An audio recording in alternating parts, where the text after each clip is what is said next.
It could create meaningful checks on police officers in both Nassau and Suffolk. Yet when both departments submitted reform plans, both failed to create a civilian complaint review board. And as Tama Ponton explains, advocates say an independent CCRB is desperately needed. It's the latest in our ongoing series, Justice for All.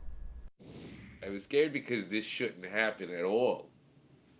This shouldn't happen to anybody. These are the people that are supposed to be looking out for you and protecting you. Brian Garcia of Commack says he was illegally stopped and strip searched by Suffolk police back in May of 2016. What they did to me on the side of the parkway, for people to see that too, was not only embarrassing, but it was traumatic in my eyes. Garcia says while driving from Commack to Babylon, he was pulled over as he turned onto the Sunken Meadow Parkway. It went from normal to traumatically terrible within 5 minutes of my pullover. He says he handed over his license, registration, and 2 PBA cards from his father and brother, a retired NYPD detective and an officer with the Port Authority.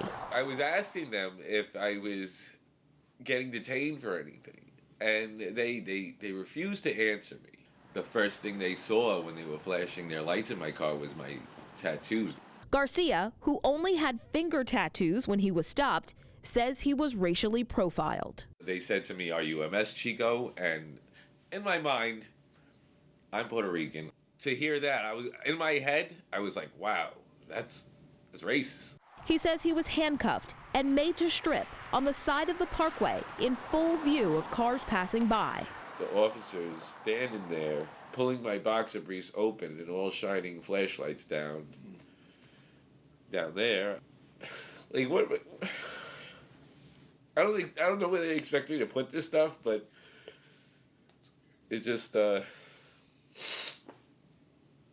think they just didn't find anything, and this was all for nothing.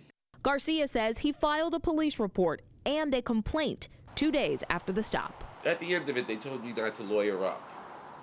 And I thought that was a little weird, that they were going to look into it and get back in touch with me, which I never heard from them again. This is a story that was heard over and over and over again by people of color, by people who are mistreated based on the last name that they have, the color of their skin. Hempstead-based attorney Fred Brewington filed a civil lawsuit for tens of millions of dollars against Suffolk County, the police department, 2 police officers, and 3 detectives for multiple violations of Garcia's civil rights. No police reports immediately made about this stop. No records maintained about how this man was treated. A complete denial that he was strip searched on the side of a major highway. This type of alleged incident is why Brewington says Nassau and Suffolk need a civilian complaint review board. But as News 12 has reported, neither police department included a CCRB in reform plans, despite calls to do so by community leaders and members of groups that continue to demand sweeping police reform. A civilian complaint board, truly separate and apart from the police system, is necessary. Right now, the police's idea of oversight is one of their own, looking over and rubber stamping things. The police policing themselves is not acceptable. A civilian complaint review board would allow an independent body that doesn't have the ties to the police department.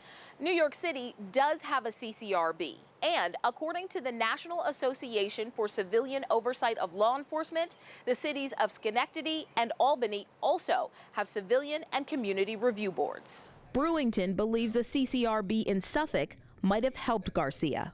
There is no accountability here. Not one of these officers, as far as I know, ever suffered any repercussions for treating a citizen the way that they treated this young man. And that's a problem. And that's a problem that continues to exist within our system. Brian Garcia says he hopes that the lawsuit will result in accountability. I respect their job and what they do for a living, but what they did to me, abusing their power and bullying me the way they did it, I hope they don't do that to anybody ever again. I'm Tama Ponton, News 12, Long Island. Well, Suffolk County said it could not comment on Mr. Garcia's lawsuit, citing that pending litigation. Meantime, Suffolk's reform plan does create a civilian oversight review process that will be managed by the county's Human Rights Commission. And Nassau's police commissioner has told News 12 in the past that he thinks the oversight already in place, which includes internal affairs, is sufficient.